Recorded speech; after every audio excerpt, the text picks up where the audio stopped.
আমার গ্রাম, কবি লুৎফর রহমান। ঘাসের বুকে মুক্ত ঝরে, নদীর বুকে ঢেউ, বাঁশবাগানে জোনাক জ্বালা, কোথাও পাবে কেউ?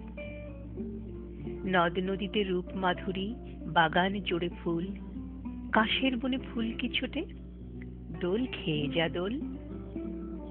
রঙিন নায়ে রয় যে মাঝি, চাষার মুখে গান, রাখাল ছেলের বাঁশির সুরে উথলে উঠে প্রাণ। দস্যি ছেলে খেলছে খেলা, রং ধনু রং মেখে, গাঁয়ের বধূ স্বপ্নটা দেয় রুমাল মাঝে এঁকে। থাকে সবাই আপন হয়ে, হয় না লড়াই মিছে, সবাই সবার অতি আপন, ধর্ম থাকে পিছে। শহর থেকে একটু দূরে চোখটা যদি পড়ে, দেখবে তুমি আমার গায়ে জ্যোৎস্না কত ঝরে। সুখের পাখি থাকে সদা আমার সুখের গায়ে, সুখের দেখা পেতে হলে আয় রে ছুটে আয়।